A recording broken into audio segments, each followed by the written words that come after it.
Vous avez des solutions hébergées dans vos centres de données avec des problématiques d'obsolescence. Vous envisagez la migration vers le cloud, mais vous vous interrogez sur les bénéfices attendus. Comment se lancer dans un projet d'une telle envergure et comment AWS pourrait vous accompagner pour réussir de tels projets? Si vous souhaitez avoir des réponses à ces questions et si vous voulez voir un témoignage client à ce sujet, bonne nouvelle, vous êtes dans la bonne salle. Restez avec nous. Bonjour et bienvenue à tous. Nous sommes ravis d'accueillir aujourd'hui avec nous Sonia de Total Energies qui va nous parler du projet de migration SAP vers AWS, de leur parcours et leur prise de décision. Sonia. Merci Karine. Bonjour à tous. Sonia Vallejo, je travaille chez Total Energy depuis 18 ans maintenant, plus particulièrement sur les opérations SAP depuis 4 ans. Aujourd'hui, je viens vous témoigner un peu de notre démarche des préparations de ces projets de migration sur AWS. Pierre. Moi, donc, je suis Pierre Demouzon. Alors, je suis savoyard, donc je supporte les températures glaciales qu'on a dans ces salles, donc il n'y a pas de souci. Moi, je suis solution architect pour SAP pour la France, donc ça fait un peu plus de 3 ans et demi que je suis chez AWS. Et donc, je m'occupe de tous les workloads SAP pour les clients et les futurs clients. Et Karine Mansour, donc je suis Customer Solution Manager chez AWS depuis 1 an et demi. Donc, sans surprise, aujourd'hui, on va vous parler des raisons et facteurs qui poussent les clients à lancer un projet de migration SAP dans le cloud. Pourquoi AWS pourrait être le bon partenaire pour vous accompagner. Et on laissera la parole à Sonia pour nous parler de leur parcours et où ils en sont dans leur projet. Quand nous interrogeons nos clients sur les raisons qui les poussent à lancer un projet de migration sur le cloud, il y a ces facteurs business et techniques qui ressortent assez souvent. D'abord, il y a les facteurs business. Ils recherchent la capacité à innover plus rapidement, à moderniser leur processus métier, à consolider aussi les systèmes avec une prolifération interne de RP ou suite aussi à des activités de fusion-acquisition. Ils recherchent la flexibilité des coûts avec des coûts à l'usage, la réduction des coûts aussi, la capacité à devenir plus facilement data-driven. Et ces derniers temps aussi, le développement durable est un enjeu important. Donc, ils recherchent à réduire leur empreinte carbone grâce à l'utilisation d'une infrastructure plus économe en énergie, plus efficace, plus moderne, et aussi des activités au quotidien qui permettent de réduire l'empreinte carbone. Sur l'aspect technique, il y a évidemment la fin du support pour ECC par SAP en 2027. Il y a la réduction de la dette technique avec des infrastructures et des processus obsolètes. Améliorer la sécurité et la résilience pour réduire les risques business, bien sûr. Et puis, il y a la libération des places dans les data centers et l'augmentation de la fidélisation et la productivité des personnels en travaillant en fait sur des infrastructures modernes comme le cloud.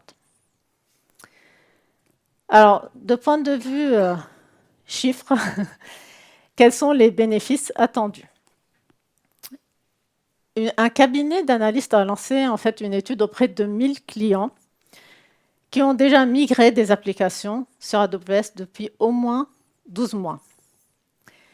On a constaté donc que ces clients ont réussi à améliorer la sécurité et la fiabilité avec 69% de réduction de temps d'arrêt non planifié.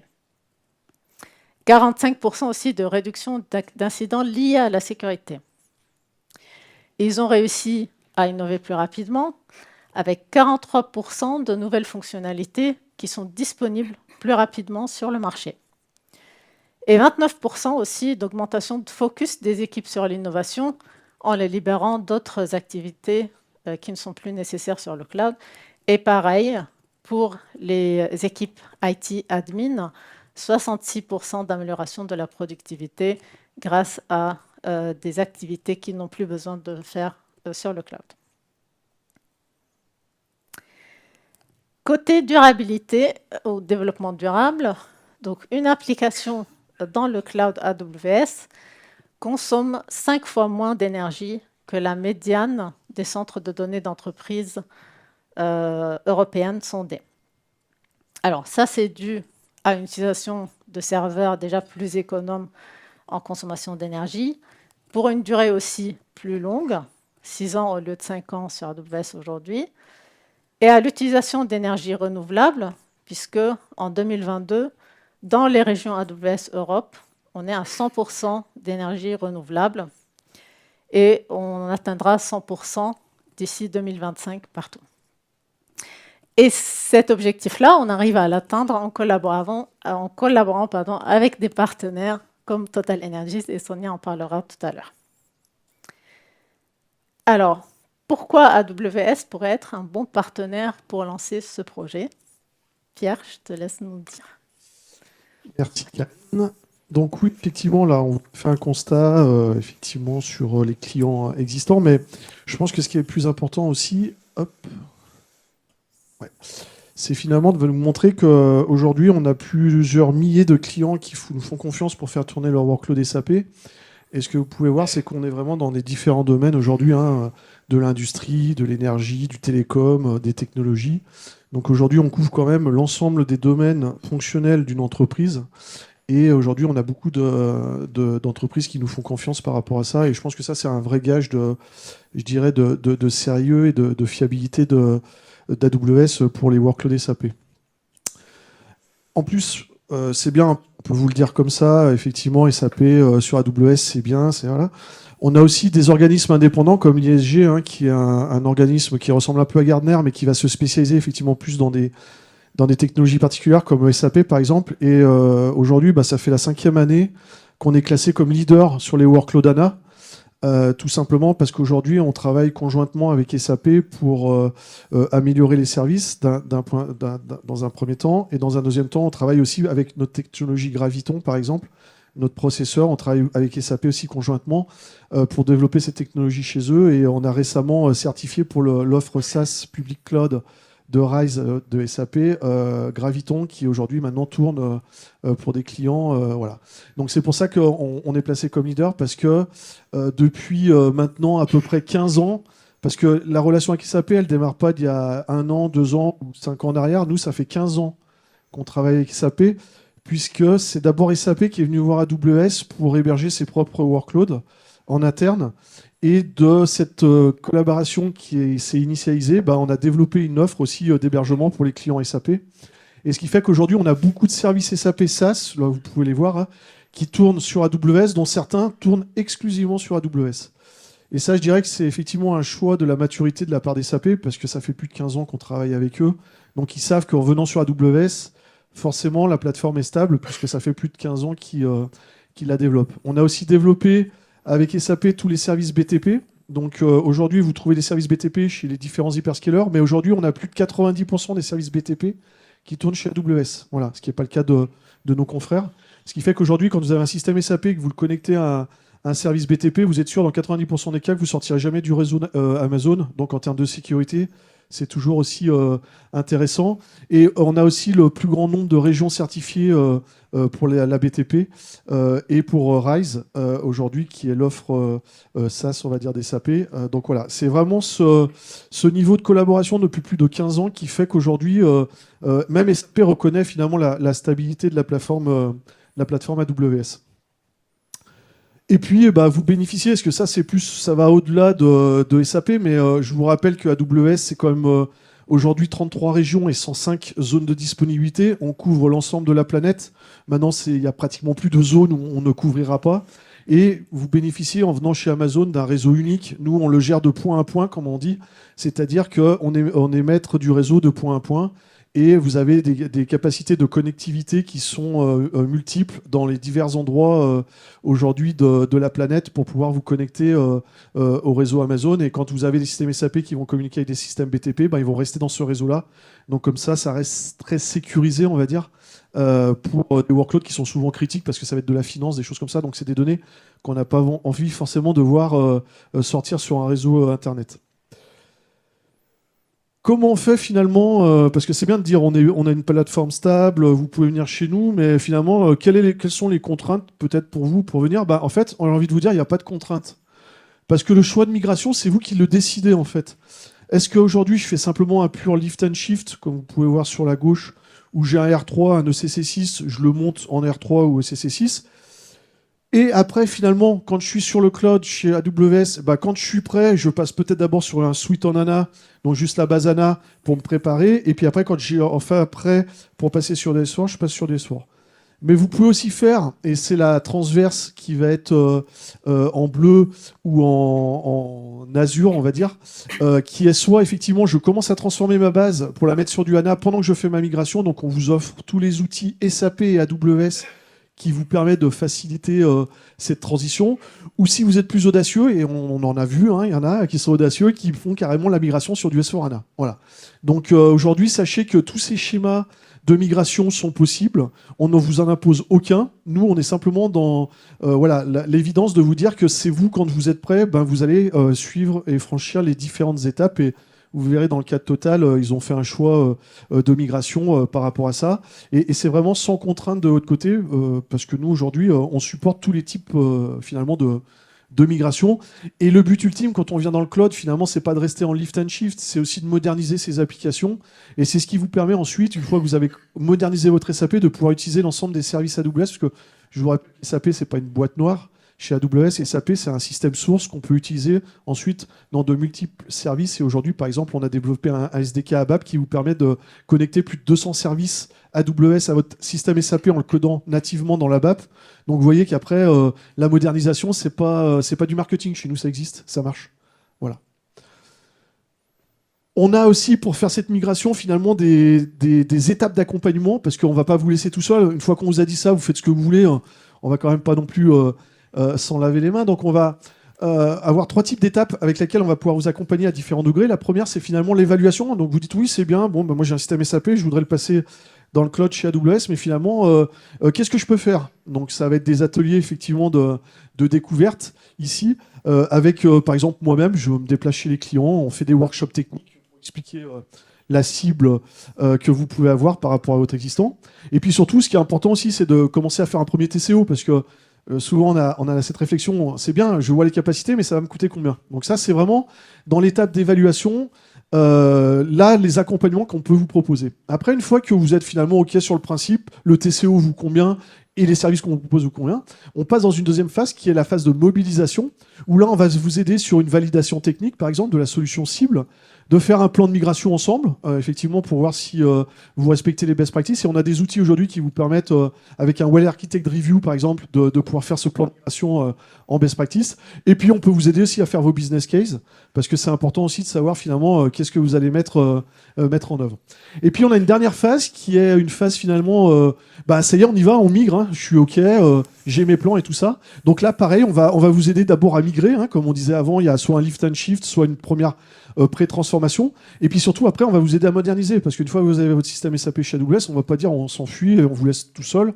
Non, on peut vous aider aussi sur quels sont finalement les chemins de modernisation de votre SAP. Ce qui fait qu'au final, ça vous permet quand même à la fin, tout ça, quand on réunit tout ça ensemble, finalement de réaliser des bénéfices qui sont indéniables. Déjà les réductions de coûts, parce qu'avec l'offre cloud, ça vous permet vraiment de rationaliser et de ne pas surprovisionner vos systèmes. Donc en termes de coûts, c'est quand même intéressant. La réduction des risques, comme on disait, la sécurité, le fait aujourd'hui que les services BTP, par exemple, vous les avez à 90% sur AWS, ça vous permet de réduire ces risques. Et puis, bien sûr, on augmente l'agilité, parce que c'est le propre du cloud. Alors là, je ne veux pas vous faire une théorie. Quand vous irez dans les différents ateliers, je pense qu'on vous le répétera aussi. Et puis finalement, ça nous permet d'innover plus rapidement. Et vous savez, chez Amazon, AWS, on dit toujours que chez Amazon, innover, finalement, c'est à moindre coût, parce qu'on peut tester, ça marche pas, on est fail, comme on dit, on arrête, et puis ça vous coûte pas plus. On consomme simplement le test, et après, vous avez plus de surcoût lié à ça, ce qui n'est pas évident quand on est sur des choses on-premise. Donc voilà, aujourd'hui, ce que ça vous permet finalement, quand vous migrez, et le type d'accompagnement qu'on peut faire. Donc maintenant, je vais passer la main à Sonia, donc, qui fait partie d'une petite start-up en devenir, hein, Je crois d'ailleurs qu'il est centenaire cette année. Donc on va dire que c'est plutôt une grand-mère, hein, Total Énergie. Je pense que tout le monde connaît, parce que la plupart doivent payer des factures à Total Énergie. En tout cas, moi, c'est mon cas. Donc voilà, je passe la main à Sonia et maintenant, c'est à toi de nous présenter ton projet de migration.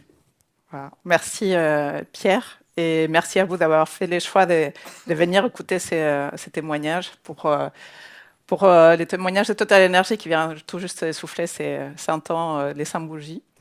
Donc, ça ne va pas être une présentation vraiment technique. Donc, l'objectif, c'est de partager avec vous quelle a été notre démarche des migrations sur SAP. Donc, bon. Total est devenu Total Energy en 2021. Un nouveau nom et un nouveau logo pour créer à cœur cette stratégie de devenir une entreprise multi-énergie et accompagner la société dans ces enjeux climatiques pour devenir une entreprise multi-énergie. Donc, cette transformation de Total Energy s'accompagne aussi avec une transformation technologique, une transformation digitale aussi, sur laquelle on va s'appuyer sur des partenaires, des références comme AWS. Donc, notre transformation digitale est là pour accompagner nos clients pour mettre en œuvre des solutions pour réduire leur consommation, aussi pour avoir nos processus internes, nos processus de production, pour réduire nos propres émissions. Donc AWS nous accompagne dans cette transformation technologique avec toute l'innovation, ce que vous avez vu dans la keynote, donc effectivement un partenaire depuis plusieurs années maintenant. Et puis Total Energy aussi accompagne AWS à atteindre ses objectifs de développement durable en se fournissant sur des énergies renouvelables pour ses opérations. Puis dans toute DSI, il y a plusieurs paliers de stratégies. Les clouds est pour notre DSI depuis plusieurs années un axe stratégique. Donc, en 2020, on avait une petite empreinte d'applications sur les clouds. On parlait plutôt de 20% d'applications hébergées sur les clouds, contre 80% on-premise. Et on s'est donné l'ambition d'augmenter cette empreinte à hauteur de 60% pour 2026. Donc, une forte ambition sur laquelle on est en plein chemin. Et puis, on va dans le cœur de notre question sur SAP, dire, bon, quid de SAP dans cette transformation cloud? Est-ce qu'on est éligible? Est-ce qu'on veut faire partie de cette stratégie et quel effort? Donc, quand on parle des systèmes SAP Legacy, donc quand on s'est posé la question en 2021, on parlait surtout de la Business Suite 7, parce qu'on commence maintenant à cadrer notre projet de modernisation. Donc aujourd'hui, on va parler surtout de cette partie historique, on va dire, des systèmes legacy qu'on a implémentés depuis maintenant plus de 20 ans, qui étaient hébergés principalement sur du cloud privé ou sur nos data centers. Donc, comme vous le voyez, une empreinte très forte. On parle de plus de 80 systèmes de production. Donc, on parle d'un écosystème avec plutôt des CC6, d'autres systèmes SAP de la Business Suite et quelques systèmes satellites, effectivement, dans les SAP, mais qui sont très intégrés. Donc, dans cette démarche qui présentait Pierre, donc, on s'est posé la question de faire un assessment sur quel effort de migrer tout cet écosystème sur les clouds AWS. Donc, globalement, malgré que c'est un écosystème très important, SAP nous dit qu'on fait partie des clients qui ont les écosystèmes SAP les plus complexes, les plus volumineux. On était plus globalement prêts pour les migrer dans les clouds, pas avec le même impact. Donc, en fait, on a beaucoup de systèmes parce que dans la compagnie, historiquement, on a déployé des systèmes SAP pour les différents business des branches qui répondaient à leurs besoins sur différents processus métiers, de la finance à la logistique et le stock, et sur les différentes branches, donc l'exploration de production, les raffinages chimie, les marketing services, gaz renouvelables, puis d'autres branches. Et après, on a toutes les fonctions support autour de ressources humaines et les corporates. Donc, tout ça déployé sur plus de 100 pays dans lesquels on opère nos business et plus de 60 000 utilisateurs SAP à travers les mondes. Donc, cette démarche d'assessment cloud, on a vu qu'on avait beaucoup de systèmes déployés sur différentes branches. C'était l'histoire. On avait beaucoup de centres compétences SAP qui, petit à petit, on a centralisé, on les a rationalisés un peu, mais on attend que notre projet de modernisation puisse réduire cette forte empreinte à l'avenir. Et puis, en termes de migration dans les clouds, ils pouvaient tous les migrer, mais avec plus ou moins d'efforts. Par exemple, au niveau de l'exploration-production, on a beaucoup de systèmes, mais sur des versions de SAP qui étaient déjà supportées dans les clouds, ou dans des versions même éligibles au support jusqu'à 2027 ou 2030. Ce n'était pas le cas, par exemple, pour certains systèmes du raffinage chimie ou de marketing services, où ils avaient des versions qu'il fallait upgrader, très interfacées. On voit qu'ils s'utilisent effectivement beaucoup de fonctionnalités de l'ERP pour des processus très critiques, des systèmes aussi très interfacés et aussi non Unicode. Alors non Unicode parce que c'est plutôt des business aujourd'hui, des systèmes qui ont été plutôt déployés pour l'Europe, donc les non Unicode il y a quelques années ne posaient pas de problème, mais pour migrer sur AWS, SAP ne certifie que le système Unicode. Donc, les systèmes complexes, effectivement, quand une transformation Unicode sur base de données, par exemple, sur Marketing Services, fait plus de 25 Tera, la transformer en Unicode avec énormément d'interfaces est un bon challenge aussi. Donc, fort de cette empreinte, comment on s'est pris pour décider si on migrait ou si on ne migrait pas dans le cloud. Donc, on s'est posé suite à tous ces impacts, parce que je disais c'est très hétérogène, on pouvait faire du lift and shift, ou d'autres il fallait plus de transformations, qu'est-ce qu'il importe? Donc au niveau bénéfice, on avait des contraintes internes sur l'hébergement de nos systèmes SAP, donc les clouds offraient pour nous une solution d'hébergement pérenne, les temps de moderniser tous nos systèmes SAP. Donc, on pense que notre modernisation va prendre un certain temps, vu notre empreinte et notre utilisation forte des SAP, au moins sur 6 ans. Aussi, une opportunité de gérer au passage la dette technique. Donc, on a beaucoup de systèmes d'exploitation différents. On a de l'AX, on a du Linux, on a du Windows, on a principalement de l'Oracle, très peu de HANA. Des versions de SAP, certains supportés, d'autres passent encore jusqu'à 2027. Donc, on s'est dit, le fait de migrer dans le cloud peut être aussi une opportunité pour homogénéiser et aussi traiter l'obsolescence. Également, un renforcement de la cybersécurité, parce que les standards d'architecture des cybersécurité d'il y a plus de 10 ans ne sont plus les mêmes qu'aujourd'hui. Et on a des exigences très très fortes en termes de cybersécurité.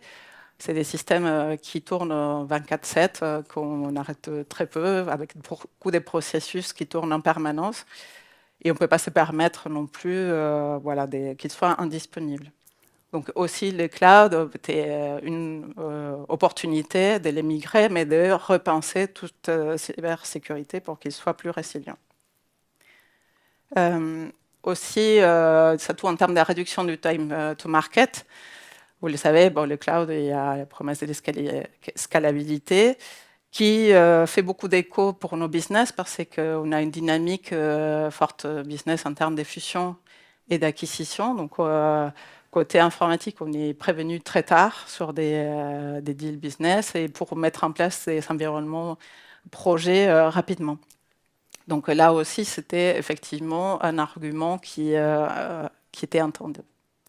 Les flexibilités des coûts à l'usage, parce que pour ces projets, on avait besoin de mettre en place des des environnements rapidement et de pouvoir les démobiliser. Bon, en revanche, les contraintes, on a vu que cette hétérogénéité, ces volumes, ça allait représenter un gros projet des migrations avec plus ou moins des transformations au passage et puis des impacts au business plus ou moins importants aussi en fonction des transformations parce que les niveaux des tests ils sont en adéquation aussi des niveaux de transformation, de la criticité des processus métiers. Pendant qu'on migre dans les clouds, il y a un certain nombre d'environnements qui parfois ils sont disponibles le temps de les migrer. Les jours du Go Live, il y a des opérations qu'on va réaliser les week-ends et qui vont faire que les systèmes soient indisponibles. Donc on a des temps très contraints aussi pour réaliser ces opérations. Bon, malgré tous ces bénéfices et contraintes, les bénéfices l'ont emporté pour se décider à lancer notre projet de migration qu'on a nommé SWAP. Alors SWAP pour SAP with an AWS provider.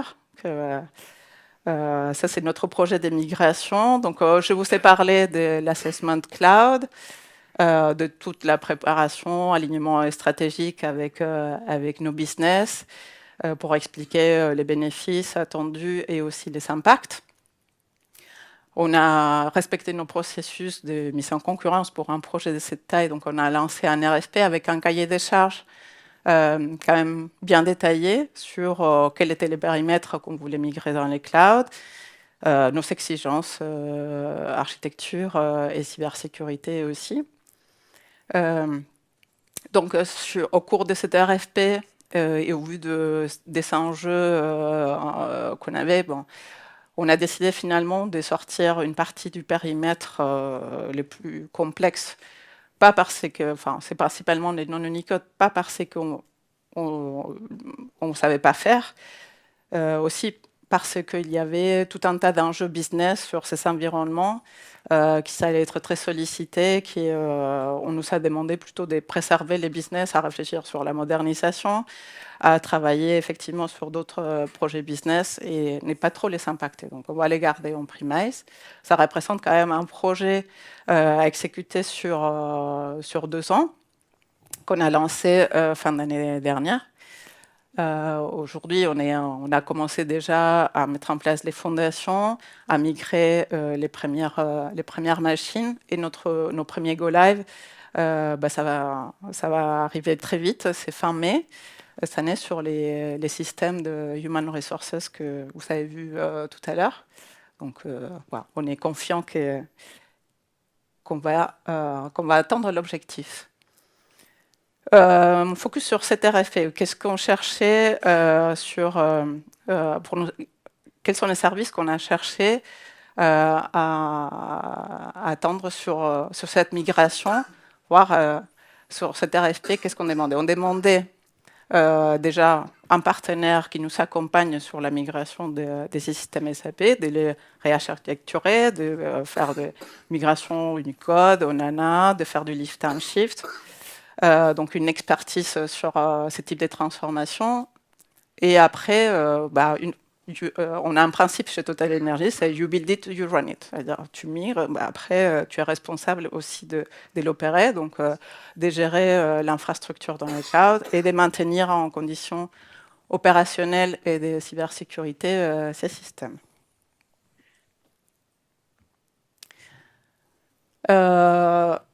Voilà, à l'issue de notre RFP, AWS, pas de surprise, vous avez compris depuis le début que notre choix s'était porté sur AWS pour notre migration dans les clouds. Bon, c'était déjà un peu, on va dire, au début, on nous a demandé de creuser sur l'impact cloud AWS. Mais pendant les RFP, on s'est réconforté sur ces choix, de par l'investissement de AWS sur SAP que Pierre vous a expliqué tout à l'heure, depuis plusieurs années, à pouvoir opérer des systèmes complexes, volumineux aussi. Les engagements autour de AWS, aussi en termes d'innovation, autour de la BTP qu'on utilise également. Pendant cette période de RFP, on s'est fait accompagner également des équipes professionnelles services qui ont su nous préparer nos équipes à ces changements. C'est que c'est un axe important aussi de faire comprendre les nouvelles technologies, de préparer nos équipes à opérer des systèmes SAP sur les clouds, et puis aussi d'évaluer les réponses d'un point de vue technique pendant cette RFP. Notre choix s'est porté sur Accenture. Donc, Accenture, je n'ai pas besoin de vous les présenter, un grand groupe avec une forte expérience démontrée pendant les RFP ces types de migration des systèmes SAP dans le cloud, appuyé sur des références qui étaient parlantes pour nous en termes de projets de migration sur les mêmes complexités, sur les mêmes volumes. Et puis, c'est un partenaire aussi depuis de nombreuses années. Accenture nous accompagne sur les activités de maintenance sur SAP. Donc, il y avait effectivement une synergie avec les équipes de TMA, une bonne connaissance de notre système SAP et comment SAP il est interfacé dans tout cet écosystème. Parce qu'une migration dans les clouds n'est pas juste prendre les systèmes SAP et les migrer, il faut tout reconnecter, tout retester avec beaucoup d'applications et des partenaires. Dernier point, et pas non plus les moindres, c'est aussi tout un tas d'outils sur lesquels Accenture a investi autour de ces projets des migrations, qui sont aussi des accélérateurs en termes d'automatisation. Et après aussi donc dans la migration, mais aussi après dans les opérations, aussi sur autour de la remédiation sur la BAP ou pour les migrations Unicode ou pour les migrations en ANA, on va faire aussi quelques replatforming en ANA au passage. Donc voilà, des avantages aussi qui nous sont convaincus pour leur confier ces projets de migration. Voilà, donc vous l'avez compris, on est en plein projet des migrations. J'aurais adoré partager avec vous aujourd'hui notre premier Go Live. Bon, ce n'est pas le cas, mais par contre, beaucoup d'enseignements dans toute cette phase de préparation.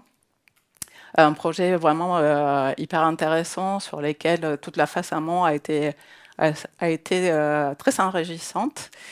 Ce que je peux partager avec vous aujourd'hui en termes d'enseignement, c'est une projet de migration des SAP dans le cloud. C'est une opportunité. Nous, on a trouvé finalement les bénéfices qu'on attendait, nos enjeux qui étaient de trouver aussi une solution d'hébergement pérenne, les temps de moderniser, de profiter au passage de répondre à nos enjeux des techniques d'obsolescence, de renforcement de la cybersécurité. Toute cette préparation mérite aussi de réfléchir vraiment à quels sont les systèmes qu'on veut migrer, ceux qui sont pérennes, ceux qui vont plutôt être démobilisés, qu'est-ce qu'on veut migrer, comment on veut les migrer en fonction des types de transformations, par qui on veut se faire accompagner pour atteindre un objectif d'un projet court, parce que derrière, il y a tout... Enfin, c'est pas derrière, en parallèle, on est déjà dans toutes ces réflexions de la modernisation, donc c'est un projet effectivement aussi sur lesquels nos business travaillent aussi. Et donc, comment on veut le faire? La préparation des équipes, la formation, c'est très important aussi. Il y a un virage technologique. Opérer du SAP dans le cloud, c'est pas la même chose qu'opérer du SAP en premise. Donc, il y a beaucoup de préparation maintenant depuis plusieurs années, mais c'est aussi un axe valorisant pour nos équipes parce que c'est des nouvelles technologies et finalement nos équipes trouvent que c'est un projet aussi très excitant aussi de faire ces virages technologiques et de profiter enfin de tout un éventail des nouveaux services qui vont s'offrir à nous une fois qu'on sera dans les clouds. On va pouvoir profiter des plus d'automatisation et des nouveaux services. Donc, c'est très valorisant aussi pour nos équipes informatiques, ces virages. Pour l'instant, on est très concentré sur la migration, de réaliser les promesses qu'on a promises à notre management. Mais on est très content de pouvoir découvrir tout un tas des services qui vont pouvoir rendre plus de valeur ajoutée aussi pour nos business. Donc, voilà pour mon témoignage. Je vais passer la parole à Karine. Merci beaucoup, Sonia, pour ces enseignements et ce partage. J'espère que ça vous a été utile. Donc, comme vous avez pu le comprendre, la migration SAP sur AWS va apporter tous les bénéfices du cloud en termes de agilité, innovation, flexibilité au niveau des coûts, réduction des coûts, bien sûr, data, analytique, performance, sécurité. Mais c'est surtout aussi l'accompagnement que AWS va pouvoir faire grâce aux bonnes pratiques et aux méthodes et aux enseignements qu'on a pu acquérir avec des milliers de clients depuis plusieurs années, des dizaines d'années, comme on l'a dit, 15 ans, et des milliers de clients avec différentes industries. Donc tout ça, on va pouvoir partager avec vous les bonnes pratiques et les bonnes méthodes pour vous permettre de réussir votre projet. Alors, comment vous pouvez commencer votre parcours de transformation ? N'hésitez pas à scanner ces codes pour aller visiter nos sites pour voir les solutions SAP sur AWS. Mais vous pouvez aussi voir en fait des études de cas clients pour voir des exemples. Et n'hésitez pas aussi à nous contacter ou contacter votre équipe de compte pour avoir, comme on l'a montré, des ateliers découvertes avec des spécialistes comme Pierre pour creuser votre projet et la meilleure façon pour avancer avec nous. Comme nous... Pardon, j'ai dû appuyer 2 fois. Voilà. Pour nous, votre avis compte vraiment pour nous permettre de progresser. Donc, n'hésitez pas aussi à nous faire part de votre avis concernant cette session, comment nous pouvons nous améliorer.